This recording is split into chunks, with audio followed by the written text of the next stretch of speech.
Bueno, nada, estábamos ahora presentando un poco el tema de hoy y hablando un poco del señor Camilo Silva, quien es ingeniero de mastering por mucho tiempo, ganador de 2 Latin Grammy, uno en record con el maestro Carlos Vives, y Jero Labrada, que todo el mundo conoce en la sala, un excelente hermano, un excelente amigo, un excelente profesor. Yo siempre me retroalimento de ellos, de todos. Y estamos muy contentos saludando a Alexei, a Marvin y a todas las demás personas que se están uniendo también en esta charla. Señor. Un poco la idea que teníamos hoy era de poder debatir un poco sobre el proceso que debe tener un ingeniero de mezcla para entregar al ingeniero de mastering. O sea, hay muchas personas que se preguntan que si el ingeniero de mezcla es el mismo que el ingeniero de mastering o si el ingeniero de mezcla también puede hacer masterización. O sea, todavía hay muchos mitos sobre esto. Y yo quisiera darle la palabra al maestro Camilo Silva, que nos hablará un poco de esto. Maestro, ¿qué usted cree que se debería de tomar en cuenta? El mismo ingeniero de mezcla puede ser la persona que en un momento determinado por temas de presupuesto pueda también hacer el mastering, o se recomienda siempre tener un oído más dentro del proceso de producción para que sea el otro ingeniero de mastering que termine el proceso. ¿Cómo funciona esto? Pues Joan, gracias por arrancar con un tema tan ácido y tan espinoso como este. ¿Qué sucede? ¿Qué sucede? En esto del audio, cualquier cosa se puede. Absolutamente cualquier cosa se puede, ¿no? Entonces, la pregunta simple, rápida y cruda a esa pregunta que estás haciendo es, claro que se puede, perfectamente se puede. Sin embargo, cada situación tiene sus propias limitantes. Entonces, ¿qué sucede? Digamos que se entiende en una gran cantidad de situaciones donde por temas, por ejemplo, de presupuesto, de flujo de trabajo, bla, bla, bla, sea lo que sea, la misma persona que mezcla se encarga del proceso de mastering, pero tal vez no sería tan válido llamarlo proceso de mastering en este caso. En muchos casos, así que yo veo, por ejemplo, la persona que mezcla lo que está haciendo es colocar un par de plugins de masterización o algo por el estilo en su cadena al final de toda su mezcla y ya está. Y a eso se le llama pues un master, tal cual. Que si funciona, claro que funciona. Lo que digo, técnicamente va a funcionar y si la persona es buena, si la persona tiene un sistema de monitoreo razonablemente competente, el resultado muy probablemente sea funcional, va a ser funcional, ¿cierto?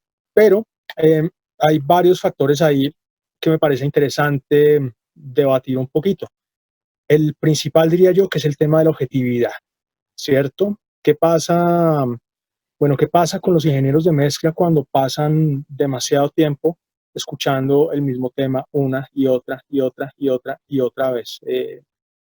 Claramente yo pasé por ahí hace muchos años. Bueno, parte de mi proceso fue haber sido ingeniero de grabación y de mezcla por un largo tiempo y pues tengo que decir que de primera mano yo sé perfectamente que cuando uno tiene que escuchar el mismo tema 80 o 100 veces durante un proceso de mezcla, cuando uno lo termina, pues básicamente la objetividad está muerta, los oídos están ya muy viciados, digamos que llegamos a un resultado en el cual estamos completamente satisfechos con esa mezcla, pero la objetividad está completamente muerta, ahí no hay nada. Y ese factor causa que haya un montón de detallitos que pueden ser técnicos o que pueden ser artísticos, estéticos, cosméticos, pues digamos que se estén escapando por más obvios que sean. Esos detallitos no los vamos a percibir, es imposible que los percibamos porque nuestra objetividad está quemada, está destruida ya por un proceso que de por sí es un proceso que tiende a ser más extenso, que es un proceso muy creativo, es un proceso que requiere, pues, digamos, mucha energía mental y creativa, bla, bla, bla.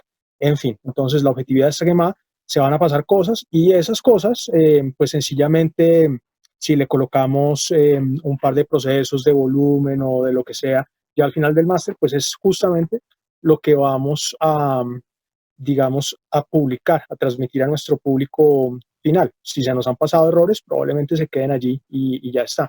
¿Qué sucede cuando traemos un oído fresco externo al proceso? ¿Y cuál es uno de los valores de, digamos, de la gente como nosotros? Es justamente que estamos completamente descontaminados, no estamos viciados por el proceso. Yo recibo material todos los días, material nuevo, todo el tiempo, y una de las cosas para mí muy importantes es que al yo recibir ese material, me tengo que asegurar de estar recibiendo material que sea 100% final, 100% terminado, a full satisfacción por todas las partes involucradas. Una cosa que a mí no me interesa es escuchar material que esté a medias o material que esté en progreso o material del cual no se está 100% seguro. Y la razón es que yo quiero aprovechar muy bien mi primera impresión. Y ustedes saben que solamente hay una oportunidad para tener una primera impresión. Esa primera impresión para mí vale oro y esa primera impresión para mí lo es todo en este contexto de mastering, pues desde mi silla, porque en esa primera impresión es donde probablemente yo vaya a detectar la mayor cantidad de, digamos, de pequeños asuntos o de problemas o de cosas que posiblemente haya por resolver y pues que lógicamente ya el ingeniero de mezcla llevó el tema hasta, digamos, hasta el punto máximo, que sus limitaciones y su situación particular, su nivel de experticia, etcétera, le permitieron. Entonces ahí es donde entro yo con mi oído fresco, pero esa primera impresión pues es valiosísima, valiosísima. Ahora no sé qué tan de acuerdo estén ustedes conmigo, pero realmente ahí está gran parte del valor, ese oído fresco, porque Claro. realmente, o sea, masterizar lo puede hacer hasta mi perro. Así que, y lo voy a decir en términos un poquito crudos, masterizar lo puede hacer hasta mi perro y realmente si nos ponemos a analizar, las herramientas están al alcance de todos. En esta época maravillosa, pero compleja, muy compleja en la que estamos, pues sabemos que las herramientas están al alcance de absolutamente todos y son herramientas que cualquier persona con un poquito de sentido común podría usar. Pero el asunto no se trata de ser operadores de una herramienta, sino de, digamos, de tener el bagaje profesional, la autoridad profesional para poder manipular el material de una manera pues que sea consecuente con el tamaño del nombre del servicio que estamos ofreciendo, ¿correcto? Me Sí, gustaría, sí, me gustaría, correcto. me gustaría conocer sus opiniones al respecto. Correcto. Un poquito antes de entrar a hacerle también la pregunta a Jero, en el caso de los parlantes, que es una de las cosas más importantes que debe tener un ingeniero de mastering. Si uno no tiene el presupuesto para irse a un gran estudio o para masterizar en los estudios que casi todos conocemos mundialmente y lo que te tienes en la casa son unos HS de Yamaha o te tienes unos Rocky, si el ingeniero o la persona que está haciendo este proceso conoce perfectamente la parte de técnica de su parlante, o sea, dónde está la desperfección del parlante a la hora de aplicar este proceso, que es el último proceso de la cadena, es posible lograr un mastering con este tipo de parlante a la altura de poderlo estar masterizando en unos ATC, en unos Focal, en unos, o sea, en todos estos parlantes que llevan este proceso de profundidad y de especificaciones por los fabricantes para hacer la masterización. ¿Esto se puede lograr realmente o hay que de nuevo pasar por otro proceso más? ¿Qué usted opinaría sobre esto, maestro? Esa pregunta, wow. Muy bien, muy bien. ¿Qué pasa con esa pregunta? Igual, de repente voy a ser un poco más crudo de lo habitual, un poco más brutalmente honesto de lo habitual cuando responda hoy, que me parece importante hacerlo. ¿Qué sucede? Técnicamente, vuelvo y digo, todo es posible, ¿cierto? Lo que yo no veo realista en absoluto, digamos, es equiparar la resolución de un sistema de muy alta gama con unos parlantes más pequeños, más caseros. Que si va a funcionar, claro que va a funcionar, por supuesto que va a funcionar, pero pues la equivalencia que me gusta hacer es, por ejemplo, piensa en esa situación de los Yamaha pequeñitos o lo que sea versus unos ATC, un sistema más adecuado, pues sea cual sea, para la tarea que sería el mastering. Piensa en ello como pasar de una pantalla de 50 o 60 pulgadas a resolución 8K, piensa pasar de esa pantalla a la pantalla de un teléfono celular. Entonces, la equivalencia que yo hago, que yo suelo hacer, es, en una pantalla de celular todo se ve bien y todo se ve bonito. Uno puede tomar una foto en su celular y se ve genial. Se ve, en esta época, como está la tecnología, se ve genial. Las fotos del iPhone 10 son muy buenas, por ejemplo. Y en la pantalla del celular se ve perfecto, ¿cierto? Ahora, ¿qué pasa cuando tú te llevas esa misma foto a tu pantalla de 60 pulgadas a resolución 8K? Ya en ese tamaño, a esa resolución, tú vas a empezar a notar ciertos detalles que físicamente te es imposible notar en la pantalla del celular. Entonces tú amplías y ves la foto y te das cuenta, por ejemplo, que hay algunas zonas con cierto desenfoque, algunos puntos que debían estar en foco están fuera de foco. Te vas a dar cuenta que tenemos aberración cromática en algunos bordes entre zonas de alto contraste, pero todos esos son defectos que no vas a poder notar de ninguna manera, en una pantalla de un teléfono celular.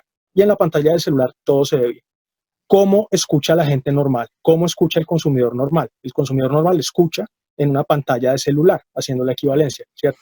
Mientras que la gente que hace lo que yo hago, lo que nosotros hacemos, nosotros tendemos a escuchar en sistemas que son pantallas gigantescas, que son pantallas de 8K, que nos permiten ver al máximo detalle hasta el último defecto. Pues, ahora está el tema del material de origen como tal, la mezcla. Claro, puede que tú tengas digamos, un sistema de monitoreo que no sea de súper alta gama, pero a lo mejor tú tienes un recinto supremamente bien optimizado, ¿cierto? Yo digo que es preferible tener recinto a tener monitores en caso que haya que, por razones de presupuesto, lo que sea, que haya que comprometer una de las dos cosas. Me parece preferible tener una acústica correctamente diseñada, profesionalmente diseñada. Ojo, hago énfasis grande en la palabra profesionalmente diseñada, profesional. Entonces, teniendo una acústica buena, bien diseñada, con unos monitores que no sean de lo mejor, pero que respondan, que funcionen bien, y pues teniendo unas habilidades, un recurso humano competente, nosotros ya de entrada deberíamos poder tener una mezcla razonablemente en muy buen estado, y que sería una mezcla que no demande, digamos, un exceso de brujería, pues, en los procesos de mastering o algo así. Una mezcla de que tú le puedes colocar un límite y ya está, funciona perfecto, no pide montones, ¿cierto? Pero a la hora de evaluar, digamos, lo que son las situaciones más comunes en el día a día, que es justamente evaluar mezclas problemáticas hechas en recintos complicados, donde hay problemas, donde no es que sea un tema de falta de habilidades ni de experticia, sino es un tema netamente electroacústico, de fallas electroacústicas que te impiden evaluar correctamente el material y tomar las decisiones correctas. Ahí es donde nosotros entramos y nosotros nos vamos a dar cuenta de absolutamente todo. Y sí, yo todos los días sufro y lloro montones por cuestión de esos problemas que son generados en origen por deficiencia del sistema electroacústico. No sé si por ahí la respuesta va más o menos hacia donde la quieres encaminar, Joan, pero claro. Que la cosa me parece que es mucho más por ese lado que un tema de habilidades. Y yo lo he dicho en varias ocasiones.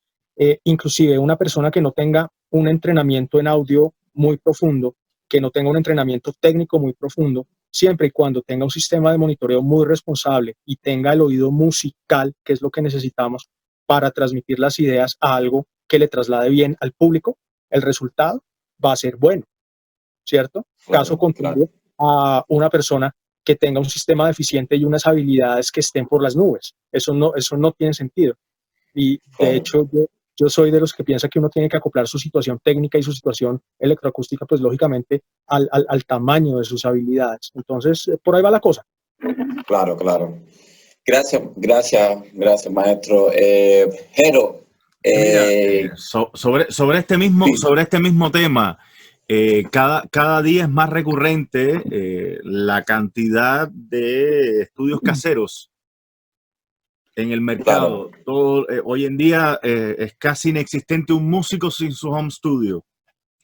En estos momentos, además, con el COVID andando en el planeta, nos vamos a enfrentar a, en mi caso, ya me está pasando mucho, proyectos que tengo que mezclar que vienen grabados en recintos con problemas acústicos grandes, donde ya uno tiene que empezar no solo a hacer ecualizaciones creativas y compresiones dentro de la mezcla en función de una estética agradable, sino además ecualizaciones correctivas, empezar a luchar contra problemas acústicos, modos comunes y una cantidad de problemas que van planteando un desafío grande, tanto en la mezcla como en el mastering.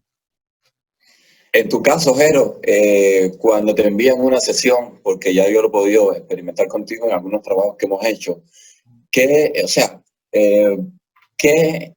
tú le entregas al ingeniero de mastering cuando en este caso tú estás haciendo mezcla?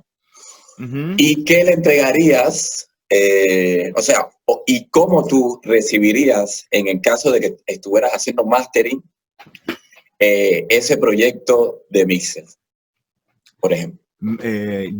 Bueno, mire, yo generalmente cuando entrego la mezcla a mastering, trato de entregarla en el punto más lejos posible para ahorrarle trabajo al ingeniero de mastering.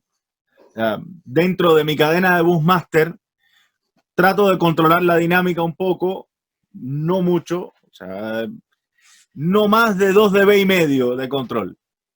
Solamente por un tema del feel de la mezcla, como tal, nunca cachando. Pero sí, a veces aplico ciertas correcciones de ecualización quirúrgicas.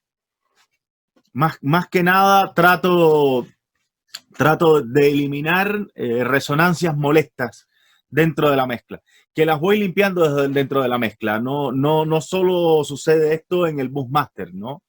Dentro de la mezcla ya voy eliminando esos nodos que se empiezan a armar y que tienen mucho que ver con la tonalidad del tema, que tienen que ver más con lo que sucede en la física de los armónicos y los tonos dentro de la canción, más que del tema de acústica, ¿no? Que sean sumatorias de resonancias acústicas. Entonces, trato de ya entregar esa mezcla a un nivel razonable, entre 5 o 6 RMS, o sea, no, 5 o 6 en peak, que esté bien relajado, unos 12, 14 RMS, para que el ingeniero de mastering tenga un rango suficiente para trabajar. Porque además, desde el momento en que estoy entregando el trabajo a un ingeniero de mastering es porque quiero que el ingeniero de mastering tenga una cancha lo suficientemente amplia para jugar. Claro.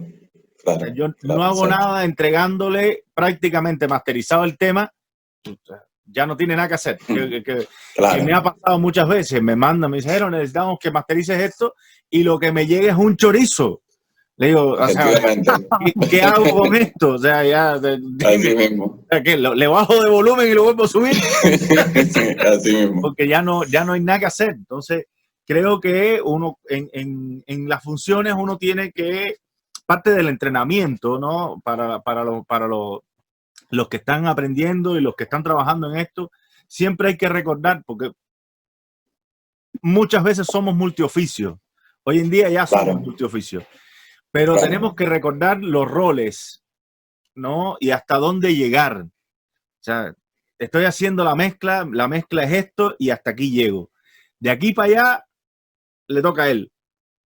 Y entregarle además siempre con esa bondad, ¿no? O sea, estamos trabajando en equipo y lo lindo que tiene trabajar en equipo es que cada cual aporta desde su arte y desde su esencia, y eso enriquece el resultado final del producto.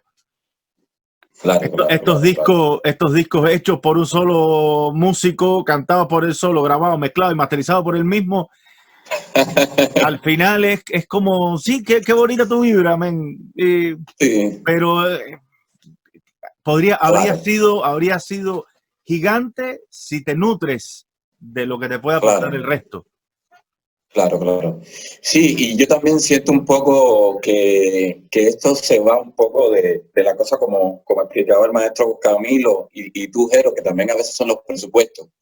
A veces las disqueras no tienen dinero o a veces el músico está fajado porque te llega con un material y te dice, me hace falta que este trabajo lo hagas tú y que tratemos de que quede lo mejor posible para entonces mandarlo y se aprueba el presupuesto, entonces se hace el disco, pero mayormente pasa también por temas de presupuesto, porque en mi caso, cuando recibo algunos materiales ya de mezcla de cualquier sello o de cualquier cosa independiente, te dicen, no, eso hace falta terminarlo. Y en el proceso que tú estás mirándole la mezcla para atrás, porque tiene ciertas cosas que no están bien, te dicen, Oga, nos quedamos con ese remaster porque ya no hay tiempo. Y a mí me hace falta que tú me lo entregues a las 3 de la tarde, porque a las 4 ya eso tiene que estar ahí. Y mami, no me va a dejar mentir, que ha sufrido bastante acá en los estudios que ya conocemos nuestros, porque a veces no es que no se quiera hacer, es que a veces no da presupuesto, a veces son los mismos artistas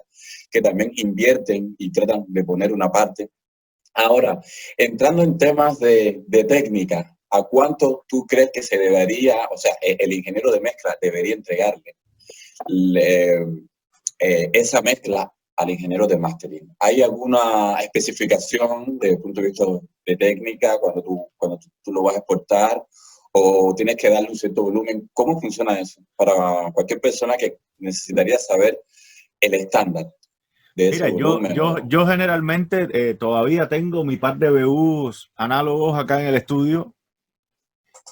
Como mi setup es híbrido, yo todavía mantengo los niveles análogos. O sea, mi 0BU, 0.75 volt, está ahí. Y me mantengo en ese rango. Sí, hoy en día uno calienta mucho más la mezcla de lo que antes en una consola de gama media podría ser. O sea, estamos hablando que hoy en día ya entre el 2 y los hardware maravillosos que uno tiene, ya el 0 lo aprietas un poco. Claro. Lo mismo que haces cuando trabajas en una SSL, en una NIC, en una consola de alta gama que tiene 26 dB de headroom. Y que puedes, o sea, el BU puede estar caliente y no está distorsionando porque tiene un headroom gigante. ¿Cuál es la idea a la hora de entregar a mastering?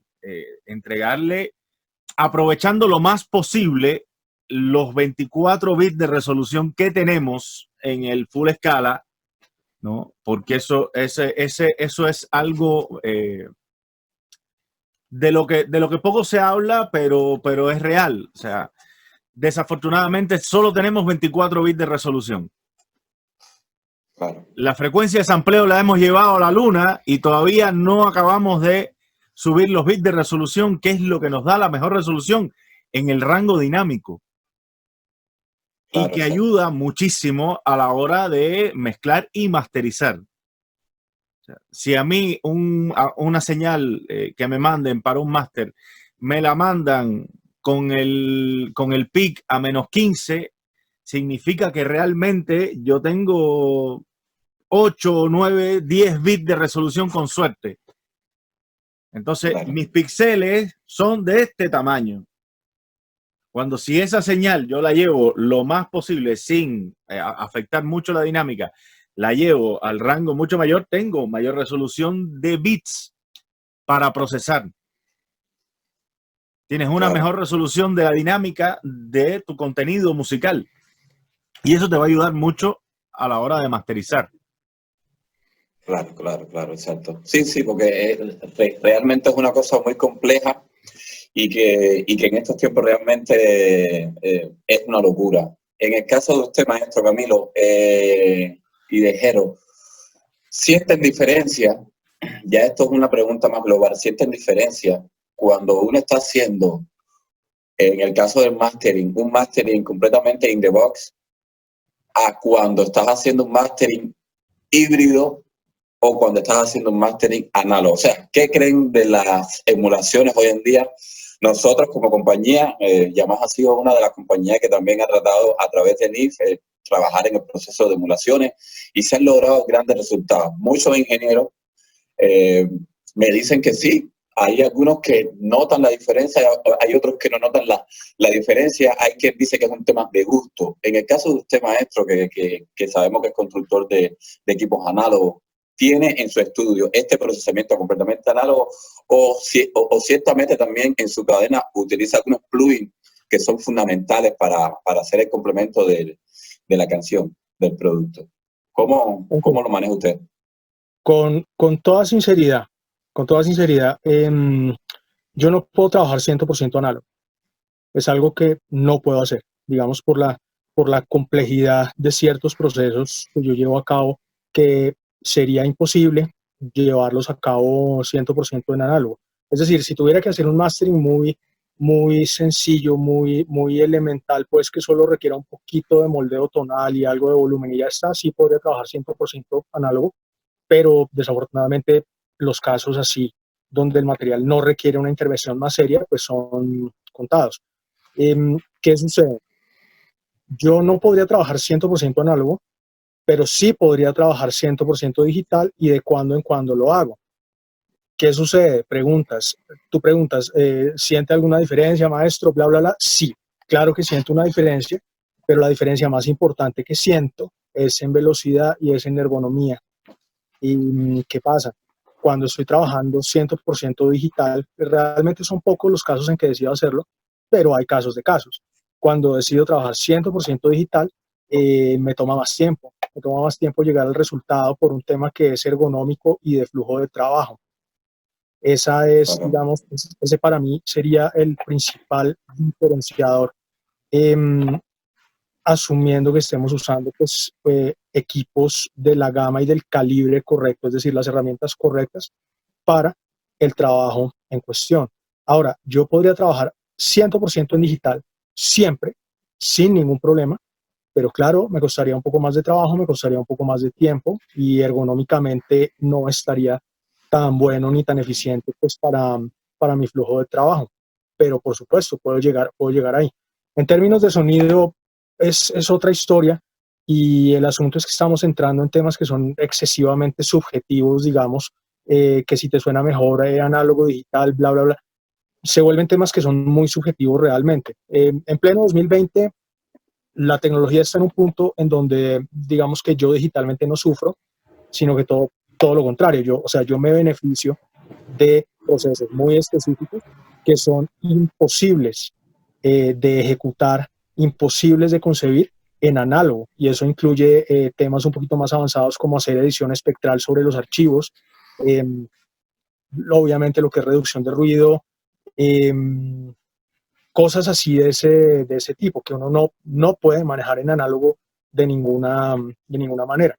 Entonces, fíjate que la cosa va más por otro lado que en el sonido como tal, como digamos como consideración primaria, ¿cierto? Bueno, Jero de pronto puede diferir un poquito de mí en este contexto, no lo sé, pero me interesa saber qué tiene él para decir al respecto. ¿Qué tendrías que decir tú a eso? No, mira, yo realmente el digital nos ha entregado un nivel de control hoy en día y de capacidad quirúrgica que es muy difícil encontrar en el análogo. Eso tendrían que ser equipos ya de la NASA, estratosféricamente caros además, para poder tener, ¿no? Unas herramientas que puedan suplir lo que uno logra hoy en día en el entorno digital. ¿Qué es lo que yo extraño del análogo? El análogo te permitía ciertos trucos solo para profesionales, no los hagan en sus casas. Exacto. Sí, porque ¿qué pasa? Que sobre todo durante los días más rudos del Lone Sword, ¿no? O sea, ahí los equipos análogos tienen la capacidad de comerse un input de señal muy fuerte sin que la saturación provocada sea desagradable al oído. Y eso se hacía mucho para lograr estos niveles descomunales. O sea, tú forzabas la salida de un equipo a la entrada de otro y ya empezabas a recortar la señal y a limitar, y el RMS, por supuesto, golpeaba mucho más fuerte. Ese tipo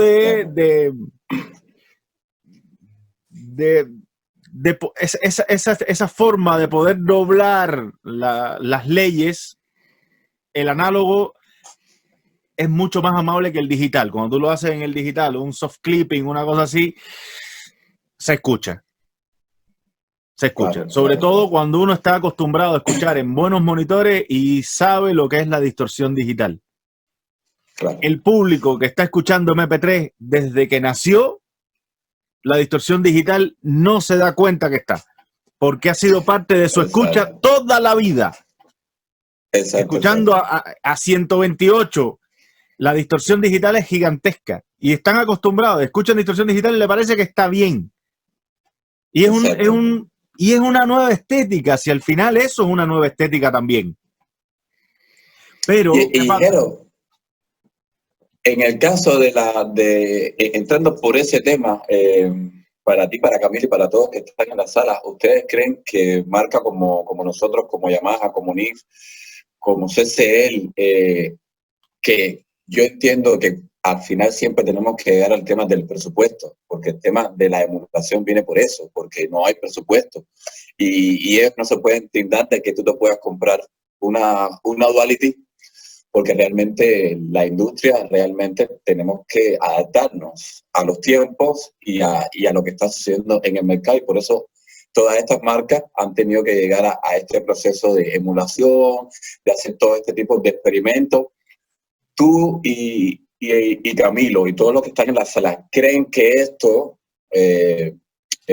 ha aportado algo a lo digital en el proceso de hacer una mezcla y de un mastering, y que quizás ese sonido análogo, cuando lo tienes en emulaciones, te logran ese mismo resultado como si lo estuvieras trabajando en un proceso análogo, por decir así? ¿Qué crees? Mira, yo creo que sobre todo en el tema de mezcla, ya no sabemos lo que es el análogo. O sea, yo hace 18 años no grabo análogo. Lo último que grabé fue un disco en 2 pulgadas, fue hace 18 años. Y ya en esa época ya venía grabando en digital, en formato de A88, algunas cosas ya en Pro Tools, en Cubase, en Cakewalk, en Vegas. Ya venía grabando en el entorno digital. Claro. Cuando uno retoma la posibilidad y se sienta delante de nuevo de una consola y prendes la máquina de synth y pones la synth y le das play, te das cuenta de que ese sonido está muy lejos de la realidad hoy en día. Es súper agradable, súper amable, pero te consume una cantidad de tiempo horrible. Es impresionante lo que se pierde de tiempo rebobinando la cinta, haciendo los locators de nuevo. Es otra dinámica completamente diferente a la que estamos habituados hoy en día.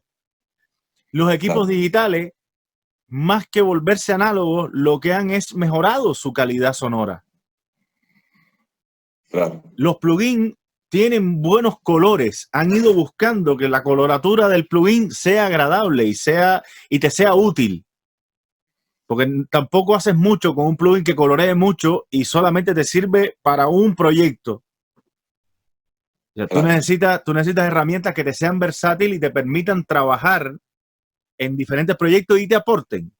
Te aporten color, te aporten texturas. En el fondo lo que tú estás esculpiendo es una obra de arte donde necesitas textura, necesitas colores, necesitas crear profundidades. Y eso, afortunadamente, hoy las herramientas ya te permiten tener una paleta de colores gigantesca. Hace 20 años habían 4 o 5 plugins más o menos y sonaban que eran un témpano de hielo.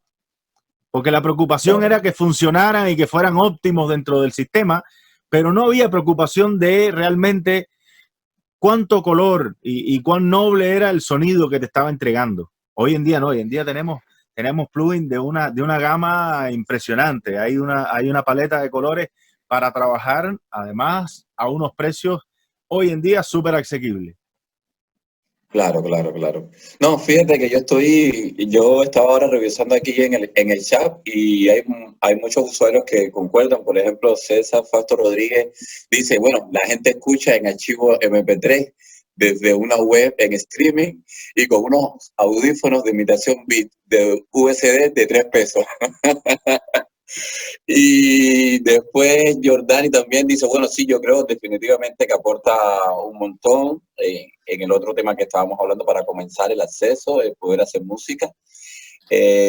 Alexei dice que se perdía mucho tiempo, por supuesto, maestro, pero que el sonido... El sonido es otro, totalmente. Ajá, difiere, Alexei difiere bastante acerca de ese tema, o sea, también...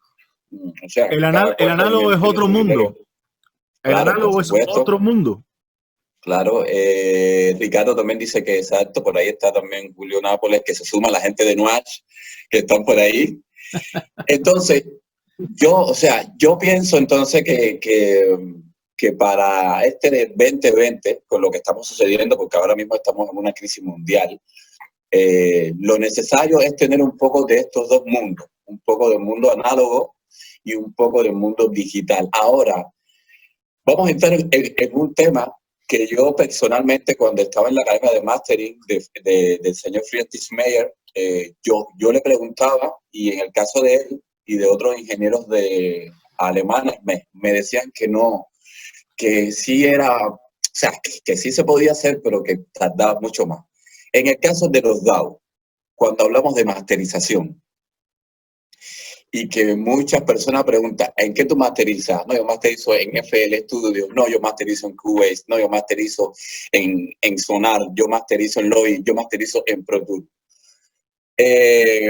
Maestro, ¿cree usted que es necesario, por ejemplo, masterizar quizás en una plataforma como nosotros, como Steinberg, en Wavelab o en Sequoia o en Pyramix, o desde una masterización en Pro Tools se pueden lograr los mismos resultados? ¿Cree que realmente estos DAW como Pro Tools, como Cubase, como Nuendo, son DAW específicamente para masterización o simplemente para recording, programación y mixer?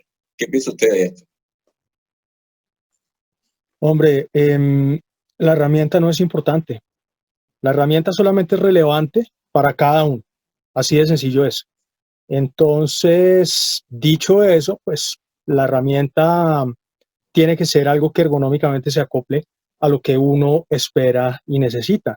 Claro, yo conozco montones de gente que trabajan en Wavelab y conocí la aplicación hace 20 años y me pareció muy interesante. El flujo de trabajo es muy interesante, aunque lo recuerdo muy restrictivo, digamos, si tuviese que equiparar mi flujo de trabajo actual a una aplicación como esta, pero hay montones de gente que trabaja en Wavelab y son felices, tal cual, y les funciona perfectamente. Eso realmente es lo único importante.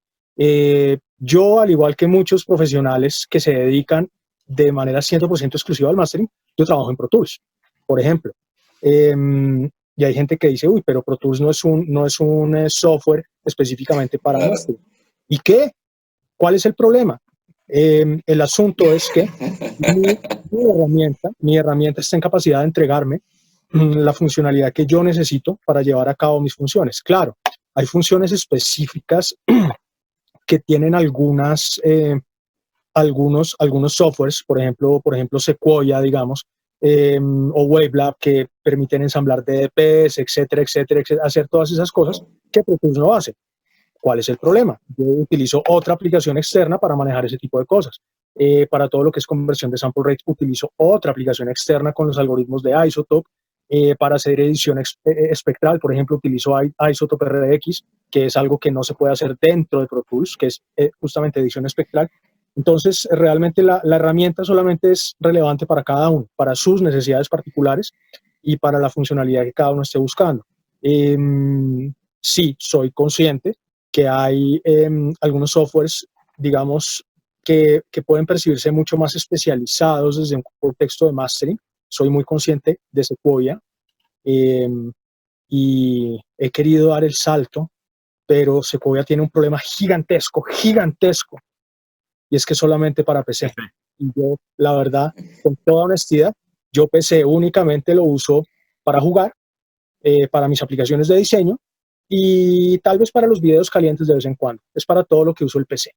Pero para trabajar no. La ergonomía del sistema PC, del sistema Windows, para mí es una pesadilla.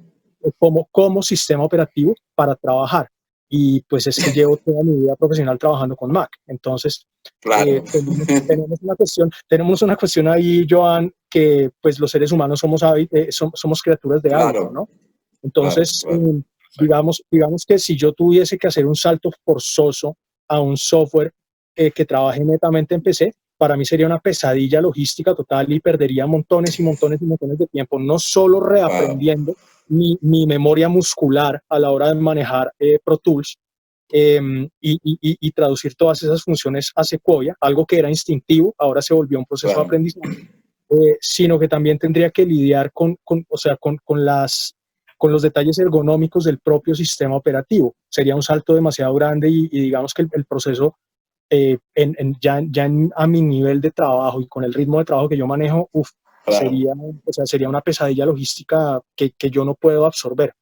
Entonces, creería que por el momento vamos a estar bien así por un largo tiempo, pero pues vamos a ver qué pasa, ¿no? Siempre hay que estar abiertos, hay que estar abiertos a todo. En el caso, claro. Oye, en el caso de Jero es al contrario. Jero habla aquí. Habla. En tu caso, ¿cómo funciona? Exacto. No, yo me masterizo en Pro Tools igual, pero empecé. Exacto. No, yo soy entusiasta de PC por las constantes traiciones.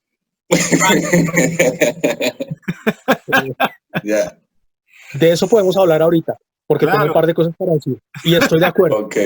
Y estoy de acuerdo. Las experiencias con los cambios de puerto, de tarjeta, el HD que te acabas de comprar acaba de quedar obsoleto y gástate de nuevo lo mismo comprando las tarjetas nuevas y tus plugins acaban de quedar obsoletos y dentro de 6 meses recién vamos a tener un parche para eso. No. Entonces, bueno, ahora, ¿qué sí tiene, no? O sea, la mejor herramienta es la que tú sepas dominar. Esa es la mejor herramienta que tú tienes. O sea, hay programas que te pueden ofrecer en algún momento la píldora mágica para todo, pero si no sabes utilizarlo y estás dentro de un flujo de trabajo profesional, lo que significa que no tienes tiempo para perder aprendiéndote un programa nuevo, mantente en el que estás. Cuando tengas un mes de vacaciones, te llevas el otro programa y te lo aprendes y cambias de plataforma, pero mientras tú tienes la necesidad de funcionar a la velocidad que está funcionando tu entorno de clientes, tú no puedes salirte de tu entorno. O sea, no puedes tener un cliente al lado en plena sesión y tú buscando en el menú cómo hago esto, que en la otra plataforma lo hacías con los ojos cerrados y en shortcuts. Que además, cuando el cliente está al lado tuyo y tú no estás con el mouse buscando los menús, estás con los shortcuts y trabajando a una velocidad que parece que vas a 500 kilómetros por hora, créeme que la admiración del cliente es impresionante. El tipo se te queda mirando así porque eres de otra galaxia. Y es el dominio y la costumbre que tienes con tu plataforma, que es lo que te da además la velocidad y el rendimiento. O sea que en el caso de lo que ustedes vienen hablando, lo más importante es el flujo de trabajo, conocer tu equipamiento, o sea, porque a veces las compañías cuando se especializan en un tema, porque ahorita el maestro Camilo decía, wow, sí, yo trabajo en Pro Tools, pero necesito tal herramienta para hacer ciertos procesos. Quizás en Wavelab tú los tienes ahí, quizás en Pyramid también, pero bueno, también va a depender de qué equipamiento también tengas.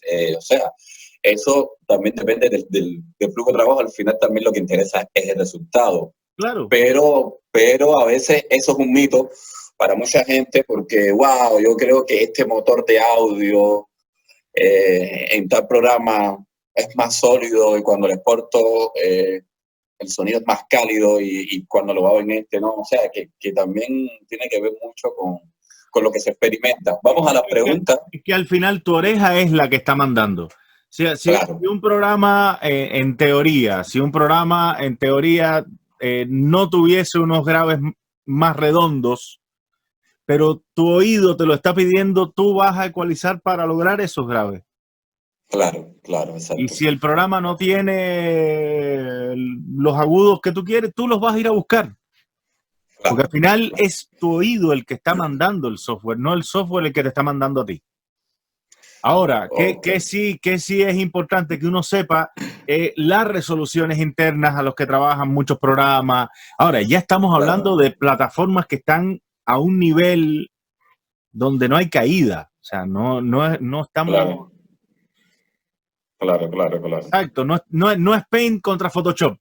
No, estamos en un rango de niveles donde de una a otra lo que varía es el muñequeo tuyo con el programa.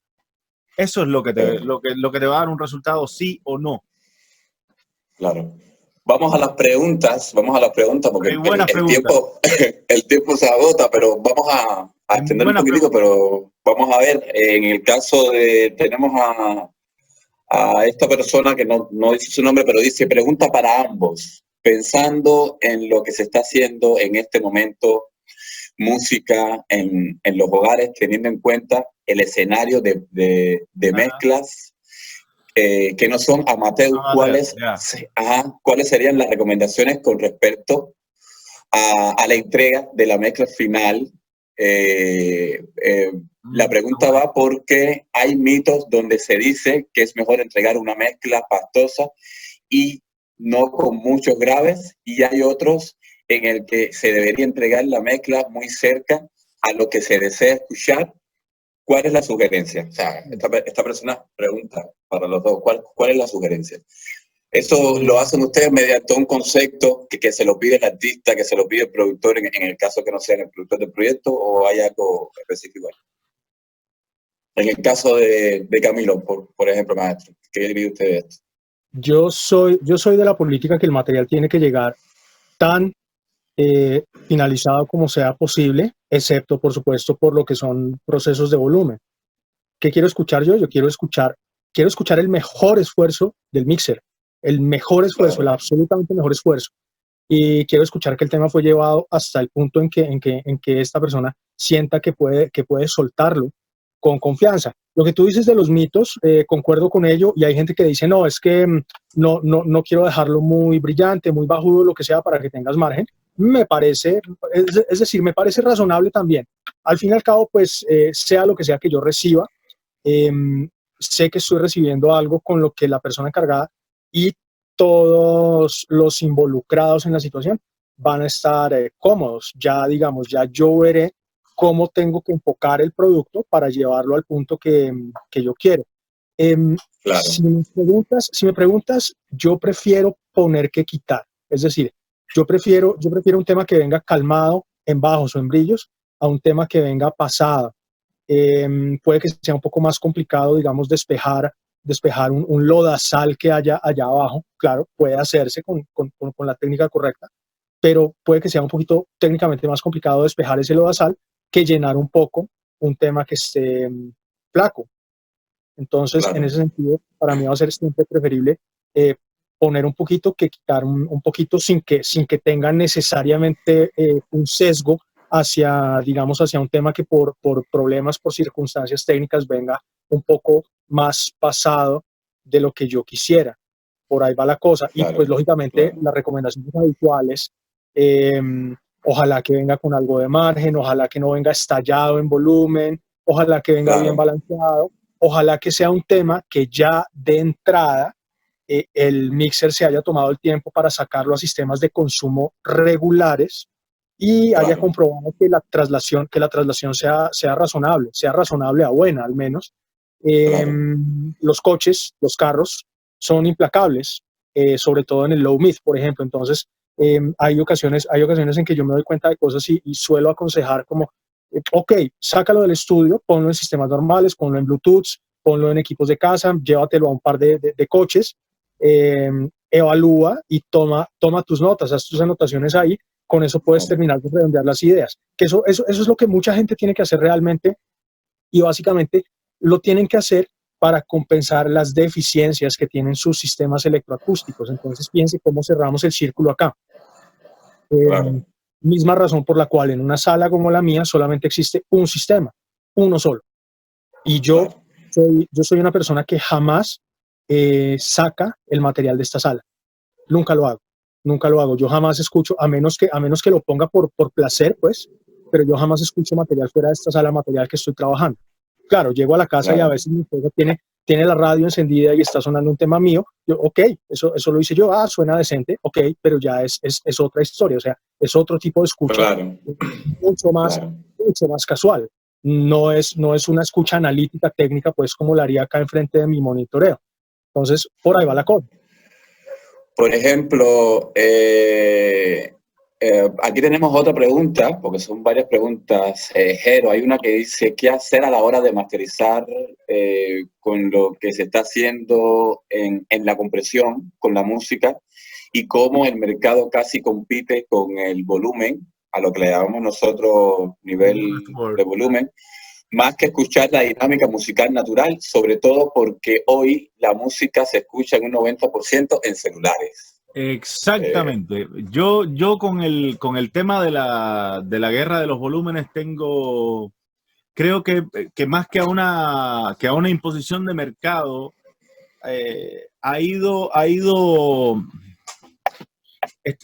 esto ha sido marcado por las tendencias de la escucha en las casas. Hoy en día, la mayoría de la gente que vive en edificios vive en entornos donde no puede escuchar la música a un volumen fuerte. No lo puedes hacer porque molesta a los vecinos, te llaman a la policía en 2 minutos. Los sistemas de reproducción, digámosle, caseros o comerciales, cada día son de peor calidad. En los 70, en los 80, tú tenías sistemas caseros que sonaban medianamente cercanos a un NS10. Que por eso el NS10 fue el monitor estándar de los 70 a los 80. Porque era exactamente lo que tú escuchabas en una radiocasetera. Ese era el rango de frecuencia que te reproducía un radiocasetera común de casa. Hoy en día son unos parlantitos pequeñitos, Bluetooth además, que ya de por sí tienes que limitar el rango dinámico porque el ancho de banda que te da el Bluetooth, y con el volumen de reproducción que se está escuchando, si la música no la tienes controlada dinámicamente, la mitad de la música no suena. Tú agarras música de los 70, de los 80 que no se haya remasterizado y tratas de escucharla en estos monitores y te pierdes la mitad de la canción. Claro. El rango dinámico es tanto que no suena por la calidad de reproducción. Claro. Y eso ha forzado mucho a que se sobrelimite el material que se saca. A eso súmale que todos los artistas quieren sonar más fuerte que todos y que realmente lo único que les interesa cuando se van al auto a escuchar el máster es que suene más fuerte que el de la competencia, no que suena más bien, oye, qué bien suena el disco, no. Oye, no suena tan fuerte. O escucha el disco de Pitbull. Exacto. Por aquí. Sí. Pero tengo una pregunta. Bueno, o más que una pregunta. ¿Pensarías entonces que en este momento, en este estado de la industria como está, la gente que trabaja mastering, estaríamos trabajando realmente para el menor común denominador, que son los sistemas pequeñitos en general? Siento que sí, porque el cliente hoy en día está escuchando desde aquí. La mayor cantidad de consumidores escucha desde Spotify, escucha desde iTunes, desde Apple Music y está escuchando por monitores Bluetooth con una calidad paupérrima. Claro, bueno, Claro. y está el que sabe, y el que sabe va a tener un sistema responsable, un sistema que realmente se va a dejar disfrutar como nosotros lo hemos visualizado desde acá. Es correcto. Exacto. Pero eso del menor común denominador existe realmente. Totalmente. Y digamos que soy consciente de cuánto compromete uno en calidad objetiva y medible trabajando para el menor denominador común. Y es básicamente añadir como daño colateral un montón de distorsión adicional al proceso, por ejemplo, que es por el tema de control del rango dinámico, pero pues que es parte ya habitual del diario y de lo que la gente está acostumbrada a escuchar.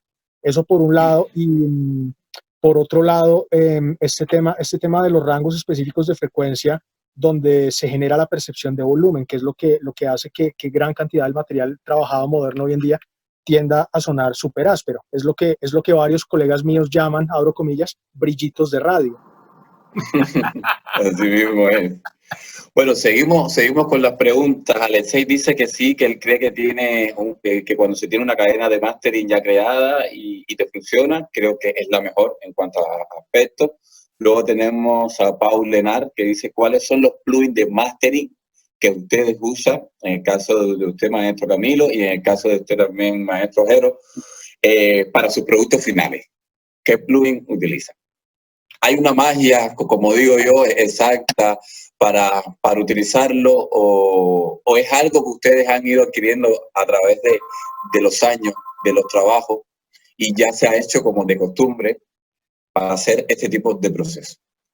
Pues, Joan, en el caso, es gusto y necesidad, básicamente. Es decir, hay tantas herramientas y todas son geniales que realmente en pleno 2020 todo vuelve a ser algo netamente de gusto y necesidad. Si tuviera que mencionar algunos, por ejemplo, voy a voltear un segundito la cámara. Porque me interesa que vean una o dos cosas, a ver cómo le hacemos acá.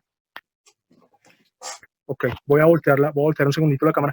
Bueno, digamos, hay muchas tonterías que utilizo en el diario. Esta es una de ellas, que es un plugin gratuito, por ejemplo, que se llama el Biter, que es básicamente para hacer un análisis de profundidad de bits, asegurarme que mi material pues esté efectivamente en una resolución razonable para empezar. Si hay un archivo que venga a 16 bits, por ejemplo, que no es lo ideal para mí, este plugin me lo va a indicar inmediatamente. Aquí estoy viendo el rango dinámico de un 32 flotante, por ejemplo. Es una cosita muy, muy útil. Bueno, entre muchas tonterías así gratuitas que uso. Obviamente mi herramienta de cabecera, que creo que varios de los que están hoy acá estuvieron en la presentación de Jofa que hicimos hace un par de semanas, incluyéndote, que es mi ecualizador digital de cabecera y pues el que me resuelve la gran mayoría de problemas que no puedo resolver por medios tradicionales. Los limitadores, pues yo ya he mencionado en varias ocasiones que realmente uno de mis favoritos viene siendo el Oxford, por ejemplo, que es el que mejor tiende a retener las dinámicas de todos los que he probado, todos, incluyendo FabFilter y demás. Pero este es un limitador supremamente delicado, es un limitador muy celoso porque así como retiene las dinámicas, eso viene a un costo y ese costo suele ser distorsión.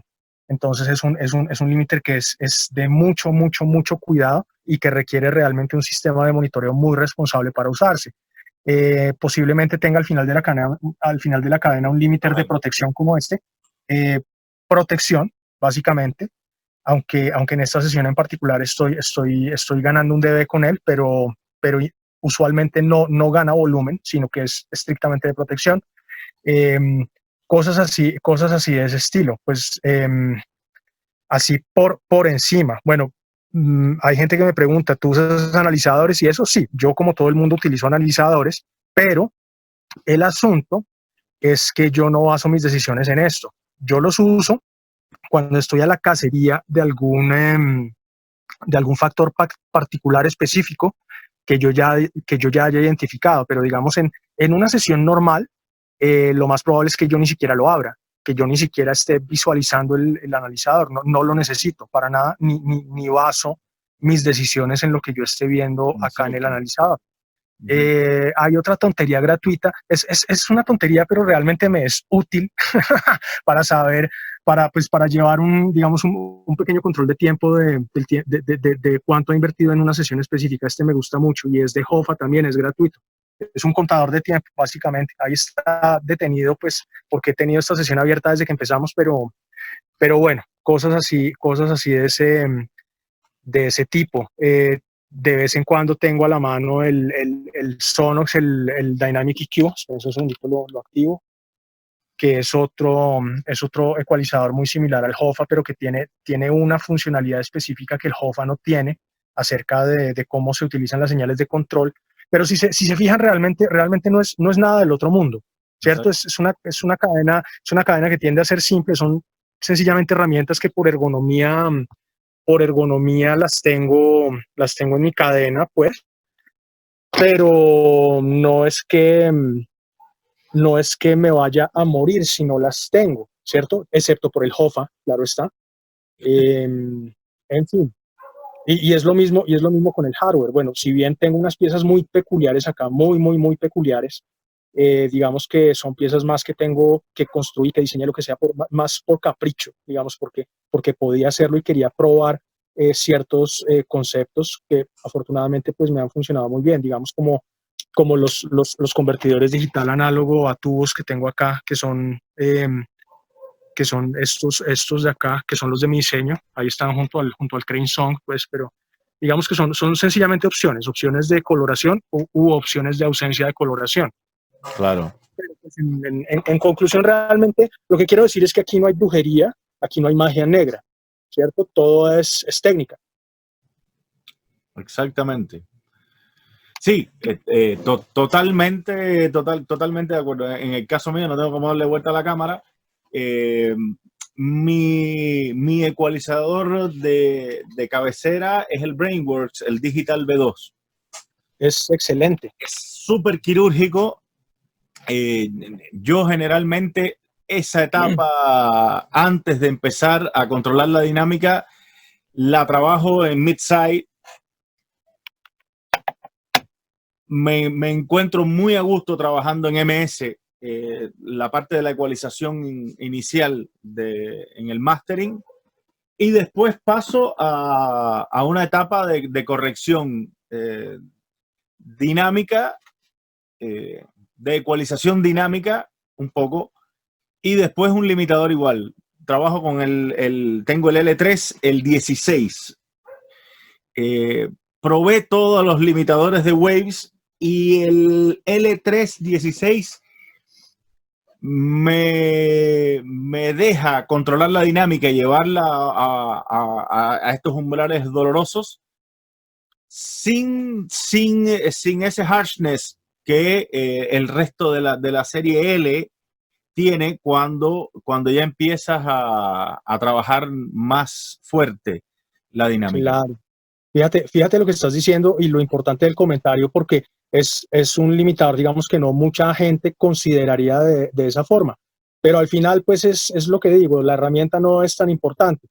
Por supuesto, mi proceso de volumen arranca en la mezcla como tal y en su correcto balance tonal instrumental, ahí arranca. Pero claro, aquí hay etapas análogas que involucran volumen también, más allá de las etapas digitales. Entonces, digamos que todo trabaja en pequeñas fracciones. Son muchos los condimentos que yo tengo acá. A mí me gusta la cocina también. Entonces son muchos frascos con condimento que yo tengo acá. Exacto. Y tengo que asegurarme que mi plato, para que quede bien presentado, también tiene que quedar bien balanceado en sabores. No solamente la presentación estética como tal, sino tiene que saber bien, tiene que saber balanceado. Entonces, esos condimentos tengo que balancearlos acorde a los ingredientes de origen que a mí me entreguen. Y esos ingredientes de origen pues van a depender totalmente de la mezcla, de su género, de su balance, de quién la hizo. Bueno, hay tantas cosas, pero bueno, me interesa saber, Jerónimo, qué tiene para decir al respecto en sus etapas finales, por ejemplo, y en su cadena. No, yo generalmente trabajo de esa manera. Tengo primero esta etapa de ecualización correctiva, Es muy extraño que yo en este primer proceso de ecualización agregue o quite con una Q muy ancha. En este primer encuentro con el programa, lo que yo trato es de despejar estos moods que se pueden crear y que hay mucho mito con que solo ocurren en las bajas frecuencias. No, tú puedes tener mood en las agudas igual y en el rango medio. Todas estas resonancias y frecuencias molestas trato de empezar a controlarlas nunca más de 1 dB. Lo lindo que tienen estos ecualizadores ya de una gama alta es que tú lo tocas e inmediatamente estás escuchando lo que estás haciendo. No necesitas tirar 5 o 6 dB para atrás para enseguida ahí decir, está ecualizando. No, estás 0.2 dB y empiezas a escuchar lo que está pasando con una claridad maravillosa y te ayuda a ir corrigiendo. Después que yo tengo este balance tonal que me sea agradable y controlando las frecuencias que ya detecté, paso a una primera etapa de excitación.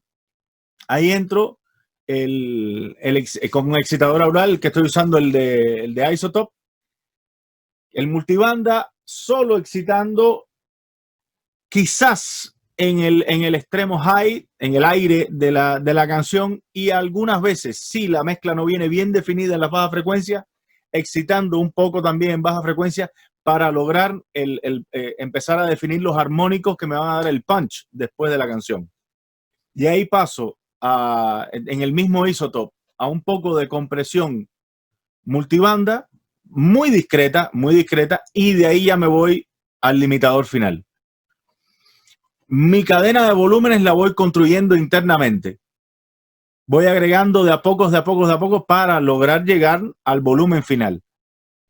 O sea, si pretendemos con un solo golpe del limitador llegar a los niveles que el mercado nos está exigiendo, lo que vamos a hacer es destruir el contenido.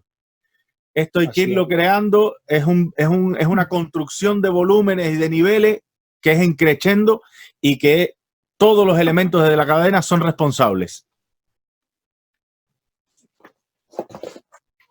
Cuénteme, señora, probé. Sí. Claro, tiene sentido, tiene sentido. Yo me atrevo a decir que la mayoría de personas que conozco que trabajan mastering tienen una cadena derivada de ese tipo de conceptos. Tal cual. Claro, el flujo de trabajo mío es completamente diferente y es completamente inusual. Joan, que estuvo en la presentación pasada, lo sabe, por ejemplo, y muchos de los que me están viendo lo saben. Digamos, yo no uso compresión en mastering, no la uso, no me sirve, no llena mis necesidades y la encuentro como una herramienta excesivamente limitada, tal cual. Y eso es algo que para entenderlo, es algo que se tienen que sentar aquí conmigo y analizar mi técnica, pero mi técnica va completamente al revés. Mi técnica va más hacia el tema de la descompresión selectiva de rango dinámico, selectiva en frecuencias y de un uso muy intensivo de señales de control, que fue una de las cosas bonitas que hicimos hace 2 semanas y hace como un mes y pico, una charla al respecto, un taller que se hizo, un par de talleres que se hicieron sobre estos temas donde ilustré un poquito más de ese tipo de técnica, y fue interesante ver al público, digamos, opinando sobre los dos ángulos, sobre las dos estrategias, por ejemplo, compresión versus descompresión para resolver problemas similares. Fue muy interesante ver las personas cómo reaccionaban a ambas cosas, pero también reconozco que cada caso pues, es, por supuesto, único y que no hay fórmulas mágicas ni fórmulas exactas para resolver todos los casos. No, excelente. Oye, Johan parece que perdió la conexión en La Habana. Otra vez se fue.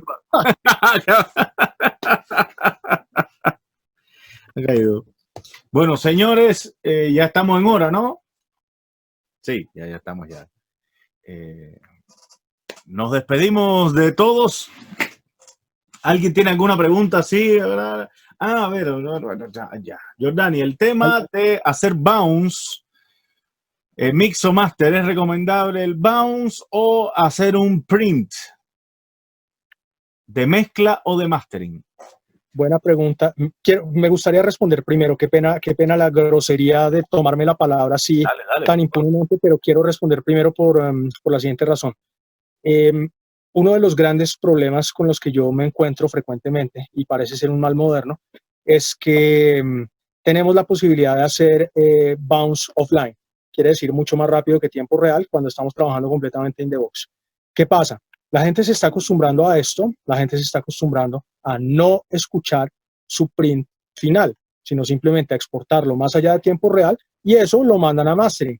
¿Qué pasa? Yo recibo el material, lo recibo confiado, que digamos que el material está intacto, que está impecable, y es que de hecho uno de mis requerimientos es justamente que el cliente se asegure que lo que me está mandando es 100% final y está 100% seguro de todo. Ese es de mis requerimientos más importantes. Ya les cuento por qué. Entonces, recibo el tema, avanzo, masterizo el tema con toda confianza, devuelvo el máster, mi cliente me escribe al día siguiente y me dice, el máster está maravilloso, pero resulta que se nos fue el bounce sin 2 guitarras.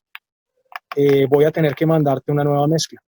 Yo le digo, ok, no hay ningún problema, pero por supuesto vas a tener que pagar un nuevo máster porque cualquier cambio, cualquier revisión que involucre un reenvío de mezcla que sea posterior a yo haber ejecutado el mastering, va a generar un costo adicional sí o sí, lo va a generar, básicamente porque tenemos procesos análogos, es un proceso complejo, puede que yo tenga muchos procesos de edición espectral directamente sobre el archivo, entonces no va a ser una cosa como de simplemente recibir un archivo nuevo, montarlo en una sesión y exportarlo, es muchísimo más complejo que solo eso. Y suele ser un dolor de cabeza tener que hacerlo, pero cuando hay que hacerlo se hace. Solamente que, y se va a hacer con todo el gusto y con todo el cariño del mundo, pero se va a hacer y va a tener un costo. Lógicamente va a tener un costo. El tiempo de mi trabajo, mi tiempo en el estudio es costoso.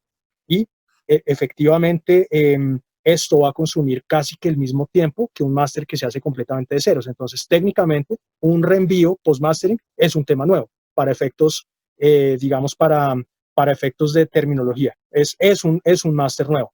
Totalmente. Y ese costo, ese sobrecosto, se lo pudieron haber ahorrado si tan solo hubieran escuchado su bounce mientras lo hacían, en vez de hacerlo más rápido que tiempo real. Entonces, yo definitivamente soy enemigo de bouncear offline, excepto, digamos, que sea una situación de una película que dura hora y media. Serían los únicos casos donde yo estoy de acuerdo con el tema de hacer el bounce en offline completamente. Bueno, y una recomendación adicional es que revisen bien sus finales, por favor. Todos los días yo tengo que estar peleando con finales ruidosos, con finales cortados prematuramente, como si no tuvieran 5 segunditos más de tiempo para dejar en la cola y vienen los temas cortados, eso es horrible. Entonces, una de las cosas que yo paso peleando es justamente reconstruyendo finales. ¿Reconstruyéndolos en qué sentido? Reduciendo ruidos, eliminando chispas, eliminando sonidos de saliva, golpes, metrónomos, estirando con reverberación finales cortados prematuramente. Eso me quita un montón de tiempo y ese tiempo me duele realmente porque son cosas que digamos que un ingeniero de mezcla que tenga buena etiqueta profesional va a mandar en óptimas condiciones. Entonces, esa parte sí me parece súper importante. Ahora, Jerónimo, desahógate tú. No, coincido completamente. Yo que vengo de haber partido en el mundo del análogo, era muy común estar pasando la mezcla a cinta o a DAT, y en esa escucha final de mezcla te dabas cuenta de algún detalle. Paremos, vamos de nuevo, mira, este retoque por aquí. Entonces, esa dinámica la tengo tan adentro que una de las cosas que me encanta de Pro Tools y que me encantó hasta el Pro Tools 10 es que no tenía render offline. Había que bancarse la canción completa. Y sí, porque le estabas oyendo y era escape. Espérate un momento, mira esta reverb de mierda, se me pasó aquí. O este delay está feo, o no me gustó esto. Esa última escucha es la mejor, Porque mientras estás mezclando, estás dentro de la mezcla, pero ya cuando vas a red, ya estás ya fuera. Te echaste para atrás a escuchar el tema. Y ahí te das cuenta de muchas cosas. Y la opción a mí me encanta y la estoy ocupando hace 10 años. Mis mezclas yo las printeo. Yo salgo análogo y regreso análogo. Y play record. Y suena distinto. Y además, ¿por qué lo hago? Lo hago porque nosotros estamos mezclando y para nuestras decisiones de mezcla tenemos toda una cadena electroacústica que nos está coloreando la señal y en base a ese color nosotros hemos tomado las decisiones de la mezcla. Entonces, yo quiero que mi mezcla venga desde el punto más cercano posible antes de mis monitores. Es lo más cercano que puedo llegar a lo que yo estoy oyendo. Entonces, mi salida antes de los monitores, ahí mismo tengo un split que no va controlado por niveles ni nada, está exactamente a 0 y ese es el que inyecto de nuevo a grabar. Trato de llegar al punto más lejano posible antes de mis monitores para que toda esa electrónica que me ayudó a tomar las decisiones quede en mi mezcla. Porque si tiene, no sé, yo en mi misma cadena y estoy en Pro Tools, tengo una Antelope que suena increíble, de la Antelope paso a mi control de monitores, ahí tengo 2 elementos que me están adicionando color. Por supuesto, cuando yo hago el bounce y lo escucho dentro de la misma cadena, sigue sonando lo mismo. Pero cuando salgo, digo, hay algo que no suena igual que en el estudio. Claro que no suena igual en el estudio. No, te perdiste toda la electrónica de la Antelope y toda la electrónica de mi control de monitoreo. Entonces, esa electrónica la quiero en mi mezcla. En el fondo es lo mismo que hacíamos con la SSL. Mi mezcla sale de la salida LIR de la SSL a grabarse. Tengo el color de la SSL, no hago nada usando la SSL y después voy a hacer un bounce adentro. No. Ese color tiene que estar. Muy interesante ese punto de vista, muy bonito lo que estás diciendo. Y bueno, trabajar en Pro Tools en el mastering me fuerza a que mi proyecto masterizado lo estoy grabando dentro de Pro Tools.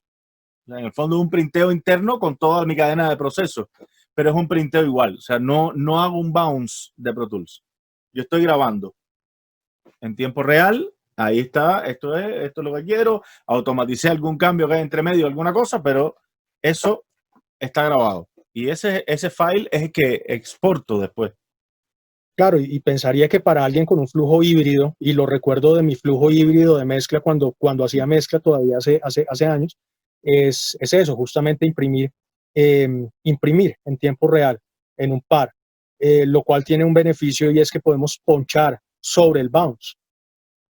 Totalmente.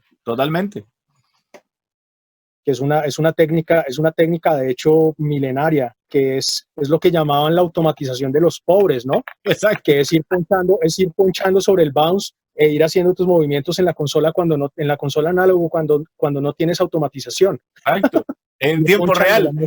De Sí. vuelta, ¿dónde estaba este fader? Estaba por aquí, dale. Y vamos, claro. Tal cual. Me hiciste acordar de eso.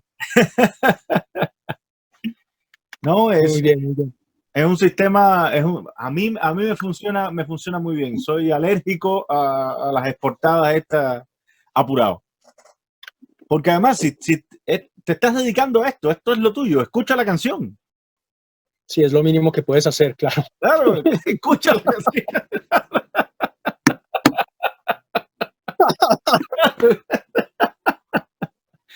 Sí, señor. Bueno, amigos, nos despedimos entonces. Hoy por mi parte ha sido un placer. Hemos llegado casi a 80 participantes. Oh, muy bien. Bien. Joan, lo perdimos. Me está diciendo acá que no ha podido entrar de vuelta. Ok. Pues en ese caso tendremos que despedirnos. Sin embargo, hay una última pregunta que yo vi Adelante, adelante. Quisiera responder esa pregunta porque sé que es importante y sé que muchos la están esperando. Y es que alguien preguntaba respecto al uso o no uso de las plataformas digitales automatizadas de mastering. Y es una pregunta espinosa y escamosa, ¿cierto? Y por esa razón, porque es una pregunta que le echa gasolina a la candela, hay que responderla. Exacto. ¿Qué pasa? Bueno, ¿qué pienso yo? Les doy mi punto de vista muy personal al respecto. Yo hace más o menos un año largo hice un estudio completamente objetivo al respecto. Utilicé varias muestras y sometí diferentes plataformas automatizadas a diferentes tipos de retos para hacer un análisis sobre qué pueden y qué no pueden hacer y hasta dónde pueden hacer. Yo sometí 4 plataformas digitales. Una fue Lander, la otra fue eMaster, la otra fue Mastering Box y la otra no recuerdo cuál fue. Pero fueron 4 las cuales sometí a estos diferentes retos. ¿Qué retos? Uno de los retos fue, por ejemplo, una mezcla con problemas de ruido, que ese estuvo interesante. Una mezcla, por ejemplo, con glitches, con interrupciones digitales de las que se pueden dar por una mala transferencia de archivos de un punto A a un punto B. Ese fue otro de los retos. Uno de los retos más interesantes fue alimentar las plataformas con una mezcla, con un canal completamente fuera de polaridad, es decir, canal izquierdo en polaridad 0, canal derecho en polaridad 180. Quería ver si la plataforma era suficientemente inteligente para detectarlo y resolverlo. Y así, problemas de ese tipo, o sea, problemas comunes con los que yo me puedo encontrar, principalmente ruidos, chispas, clics digitales, en algunos muy raros casos un canal con polaridad invertida, cosas de ese tipo. Pero también quise ser justo y darle la oportunidad a la plataforma digital de trabajar con una mezcla en estado óptimo y perfecto, una mezcla de alto nivel profesional, una mezcla ejecutada por profesionales de muy alto nivel y ver cómo respondía. Entonces, bueno, ¿cuáles fueron las conclusiones de todo este ejercicio? Las conclusiones fueron, las plataformas no están hechas para resolver problemas. Si ustedes tienen o sienten que tienen problemas por resolver, tienen que buscar un humano en primer lugar.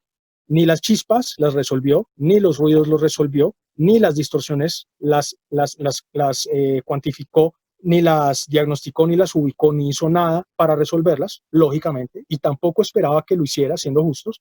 El canal fuera de polaridad que envié volvió fuera de polaridad, tal cual. Digamos que es un error que un niño de 10 años con algo de entrenamiento auditivo puede detectar, un niño de 10 años o menos.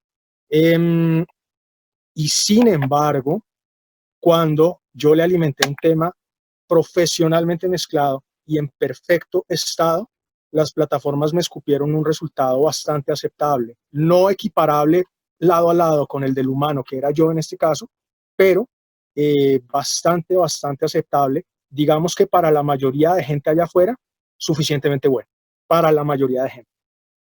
Entonces, la conclusión mía es, si tenemos capacidad de entregar una mezcla óptima y perfecta a una de estas plataformas, es perfectamente funcional, va a servir, va a funcionar. Pero la pregunta que yo me hago, señoras y señores, es ¿cuántos están realmente en capacidad de entregar una mezcla de altísimo calibre en estos días, en pleno 2020? Ese es una de las preguntas importantes para hacerse. Ahora, la utilidad muy interesante, interesantísima que yo le veo a estas plataformas digitales automatizadas de mastering es que yo puedo, a través de ellas, simular un poco lo que va a ser el comportamiento de mi mezcla cuando yo se la entregue a un ingeniero de mastering dedicado, competente, humano, a un especialista, y pongo la palabra grande, especialista, un especialista en mastering, ¿cierto? De manera que uno puede, digamos, anticipar cómo va a reaccionar X o Y instrumento a una cadena de mastering, más o menos, hacer algunos ajustes hasta que el tema responda de la mejor forma posible a un proceso automatizado, y en ese punto sería prudente pasarle ya el tema ajustado al ingeniero de mastering humano para que le dé los toques humanos, y por humanos entiéndase toques artísticos, ¿sí? Artísticos, conceptuales, de tono, de color, usando sus habilidades sensoriales perceptuales, que solo los humanos las tenemos, pues, para llevar el tema al mejor punto posible, pues obviamente dentro de las limitaciones de cada profesional. Entonces, ahí está, tiene su utilidad, ¿no? Jerónimo, ¿qué tendrías para decir al respecto? No, a mí me parece lo mismo. O sea, en la experiencia que he tenido yo, nunca hemos hecho no hicimos el ejercicio. Sí me empezaron a llegar clientes que habían utilizado estas plataformas y no estaban conformes con el resultado. Por supuesto. Sobre todo por el tema de los presets. O sea, estas plataformas están diseñadas en el hemisferio norte bajo ciertos estándares artísticos de preset de géneros desde la interpretación de ellos. Quizás si uno fuera a hacer un tema EDM a la sueca, te funcione maravillosamente bien. Pero un EDM en Latinoamérica es muy distinto a un EDM en Berlín. La música electrónica nuestra es distinta a la de los europeos. El urbano latino es distinto al urbano americano. Entonces, esas diferencias no las traducen bien estas plataformas donde todo funciona por preset. Y en estos casos llegaron y dijeron, mira, es que escucha la mezcla, mira el low end que logramos en la mezcla, mira cómo distribuimos esto, y acabó con esto. O sea, le pusimos el preset que pensábamos que estaba en el estilo y lo que hizo fue mutilar la mezcla. Claro, lograba unos niveles súper altísimos, estándar, maravilloso, pero no analizaba realmente qué es lo que está pasando con el espectro y con el programa musical que tiene para procesar. Y ahí es donde rebobinaron y bueno, sigamos con los seres humanos, con los que además hay un diálogo y podemos entendernos de qué va. Escúchate la canción, mira, esto es medio folclórico, pero lo mezclamos con pop, sobre todo en el mercado latino donde fusionamos todo. Correcto. Hoy en día no hay nada latino que no esté fusionado con todo. El mercado latino es muy rico por eso. Porque estamos abiertos a la fusión, porque somos mestizos, completos de arriba abajo. Entonces, ¿cómo no vamos a fusionar todo lo que nos cae en el jarro? Súmalo para acá. Entonces, eso nos crea una tendencia muy única donde la comunicación y el expertise humano crea una industria muy sui generis y creo que con un potencial que lo está demostrando en estos momentos desde hace varios años a nivel mundial. Así es. Así es, así es. Todavía está lejos el día que los humanos vayan a ser reemplazados digamos, en estas cuestiones que tienen un poco de arte, mucho de corazón, algo de ciencia, pues, por las plataformas. No han llegado allá, no creo que vayan a llegar allá pronto. No sé si algún día es que los procesos mentales en general, digamos, yo analizo a veces todo lo que yo hago de una forma completamente mecánica, porque para mí es mecánico. Mis decisiones, o sea, todo es mecánico, pero hay unos procesos que, digamos que ya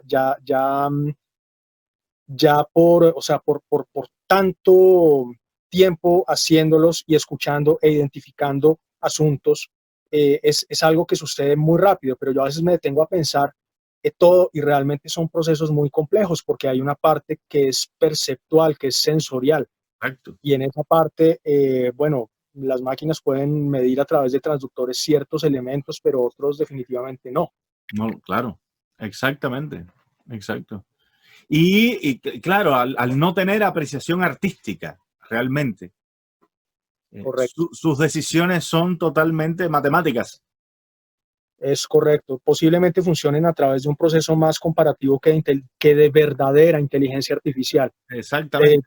Dentro de mi análisis en esa situación a la que sometía a las plataformas, yo me quedé pensando, si una plataforma se mercadea a sí misma, así con bombos y platillos como mastering inteligente, automatizado inteligente, así gigantesco, ¿por qué no fuiste tan inteligente de reversar la polaridad en el canal que venía erróneo, por ejemplo? Exacto. Es una decisión que no requiere, o sea, es una decisión casi que primal. Totalmente. Porque obedece a un análisis estético. Y es algo perceptual realmente. Exacto, es uno que dice, está fuera de fase, vamos. Correcto. Claro. Es interesante, igual fue un ejercicio supremamente interesante. Interesante.